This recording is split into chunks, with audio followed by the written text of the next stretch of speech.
All right, we now know who's in the Hall of Fame this year, and the headliner doesn't surprise anybody. So before Lanny McDonald started announcing names, I already had Jarome Iginla on the board. Because I was like, yeah, so Iginla's going up because he has to go in the Hall. And then they kind of surprised us a little bit, so I'm wearing my Doug Wilson jersey. This is an All-Star Campbell jersey I got from Ben H. Sports. And I believe he still has the Doug Wilson All-Star jersey as well. Now, there's a reason I wanted the Doug Wilson one, because I always thought he was underrated. So, today's a good day. But it's a good day for Jarome Iginla as well, and I just watched an interview with him, and he's a very humble guy, always has been, very nice guy. Won the King Clancy Award in 2003-2004, won the Rocket Richard Trophy twice.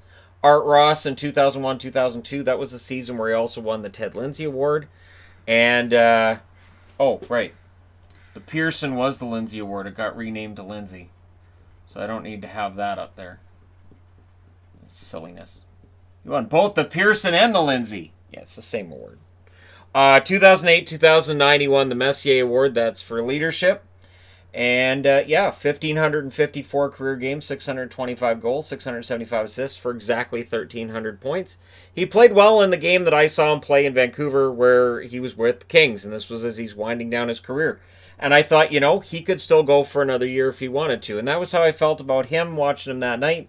But that would be the end of it for him. So he's an all-star, first-team all-star 3 times in his career, second-team all-star once. And really, really good story. Very good story. And, for Calgary fans, it's a good day. Jarome Iginla's in the Hall. There's other things going on with Calgary, which I will talk about in a different News of the Day video that's going to be coming up today. And, so there you go. Jarome Iginla, welcome to the Hall of Fame. He can now officially be called a Hall of Famer. Not a surprise to anybody.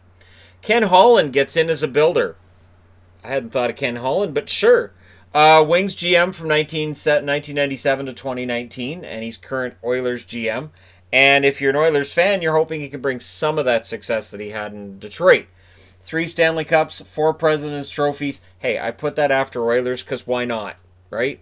So, if you're an Oilers fan, you're hoping that the 3 Cups and 4 President's Trophies happen in Edmonton too. Because sure. I put his accolades after I put up his resume, and so it makes it look like he got 3 Cups and 4 President's Trophies in Edmonton. There you go. You're welcome, Edmonton. I believe in optimism. Marian Hossa made it as a player on the first ballot. So now the thing with Hossa is he's a 2009 second-team All-Star. He wins 3 Stanley Cups in Chicago. But I could have understood if they maybe made him wait a couple of years. 1,309 games. I'm not saying he doesn't belong there, just saying sometimes the first ballot thing is kind of weird. 525 goals, 609 assists, 1,134 points. Drafted originally by the Ottawa Senators. Pretty darn solid player with an excellent career. And it's nice to see him reach the Hall of Fame after his career was cut short. And yet, 1,309 games tells you he played a long time for a guy whose career ended abruptly. But yeah, welcome to the Hall for him. Kevin Lowe finally gets in there. Kevin Lowe we can have the debate about. So Kevin Lowe played as a defensive defenseman on a team that didn't really have one. And what this means is the Edmonton Oilers now have a lot of Hall of Fame talent on those teams from the 80s. We can now reevaluate, okay, how many Hall of Famers did those Oilers have? It was a lot. So the proper answer is a lot. So if you get that on a math quiz, just write a lot and you're going to get it marked right. He won the Clancy Award in 89-90, and he had 6 Stanley Cups. 5 in Edmonton, and 1 with the New York Rangers. And just solid defensive defenseman. Mostly, he put up his share of points during his career, though. 1,254 games played, 84 goals, 347 assists, 431 points. So he could put some points on the board, but he was more known for his defensive game on a team that didn't really have one a lot of the time. So kudos to him for being the one defenseman on a line that was made up of 4 forwards, including Paul Coffey. And Lowe was a pretty solid defenseman for the Oilers for a long time. And then he went on to the Rangers, and he did the same for them as well.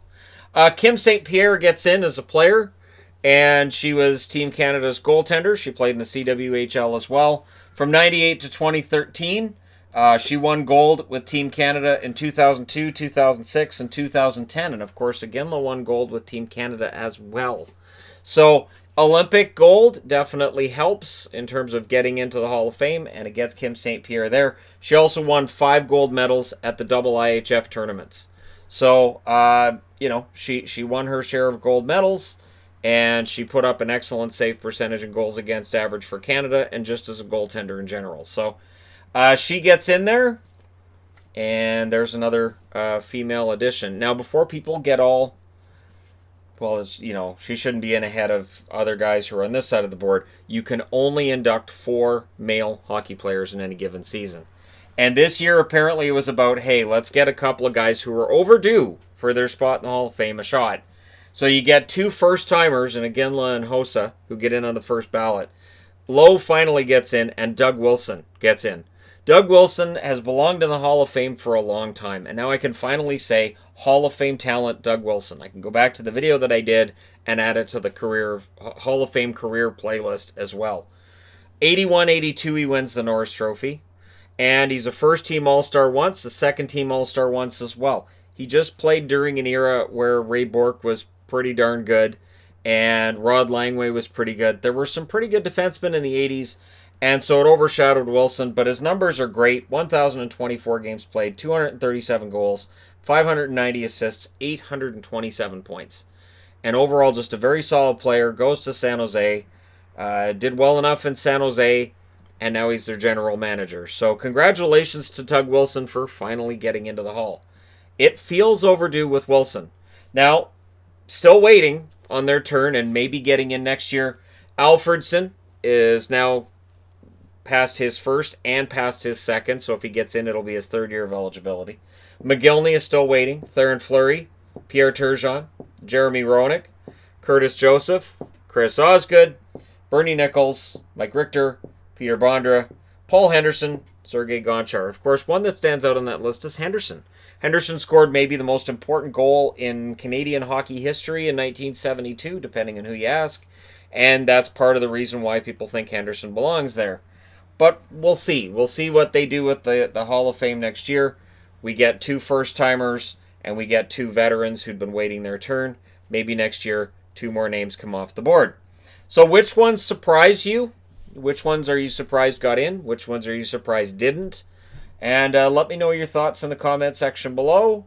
So again, we get the maximum number of players that you can put into the Hall of Fame in any one given year, which is 4. Which means over a decade, it can be 40.